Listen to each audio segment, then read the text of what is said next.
Welcome to the first in a series of videos on open source intelligence and cybercrime.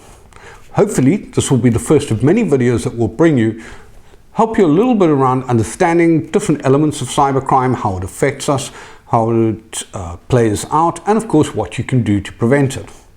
Today I want to tell you a little bit more about a particular type of crime which is called advance fee fraud. Now it fits within that definition, but the advance fee fraud is perpetrated via a website. And how it works is pretty much like this. One morning you wake up, you turn on your computer, and lo and behold, you received an email from what looks to be an official or government department. And you're asked to tender on a particular item. There's even a code that goes with the item.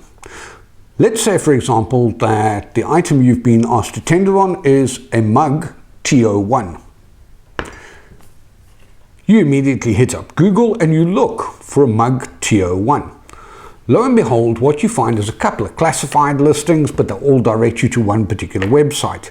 You find a website that sells the mug TO1. But it's the only website that sells them. You go along to the website, you have a look around, and you find that lo and behold, the mug TO1 is one of their leading products. So you send a product inquiry. Somebody phones you or emails you back and says, hey, yes, we've got loads of stock. Here's our pricing, and they give you a quote.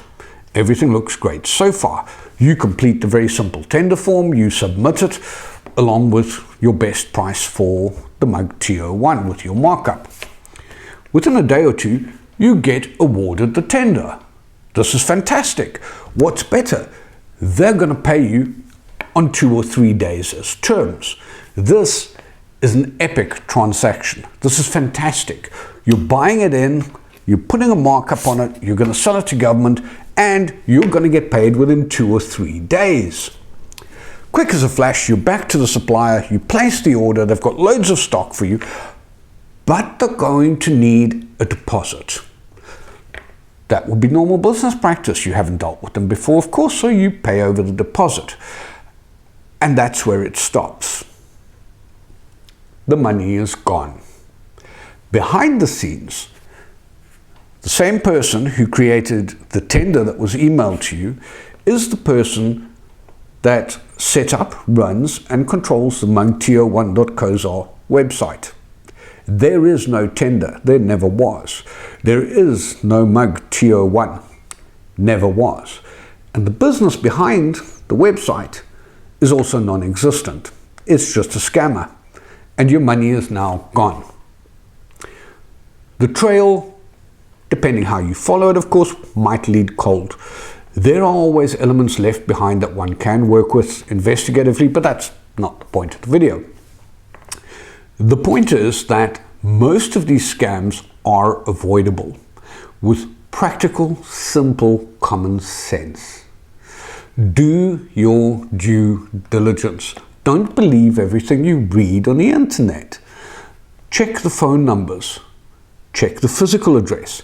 If you're able to, phone a friend, get somebody to drive past the physical address of the business. Go and inspect one of the mugs just to make sure they are what they're supposed to be before you part with your hard-earned cash. We see scams like this every single day.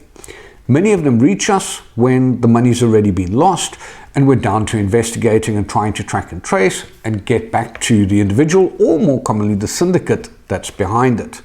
Now the losses from this scam are staggering. Sometimes it's as simple as 5 or 10,000 Rand, but it goes into hundreds of thousands. With the advent of PPE being so essential, COVID-19, it creates the perfect environment for these scammers to set up websites looking for PPE gear, looking for ventilators, looking for gloves, looking for masks, all manner of goods that don't exist and will just lead you down the garden path. You need to verify what's in front of you, as much as you would with any other supplier in your business.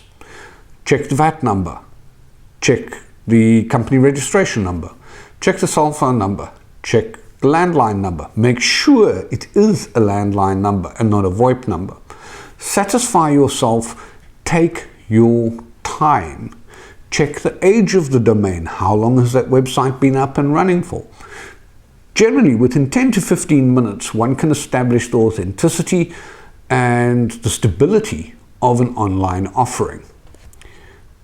It's one of those nasty little situations where the buyer must beware. I would encourage you, take your time, work carefully. Do not get drawn into pipe dreams of quick easy sales and quick easy riches, because they don't exist. Anyone who's been in business for a while will know that dealing with government takes time. Government departments do not pay on 7 days. They tend to pay on 30 days. Tender documents are notoriously complex. It's not just a quick quote and a one-pager. If it's too good to be true, it most probably is. For now, that's all for today. Stay safe.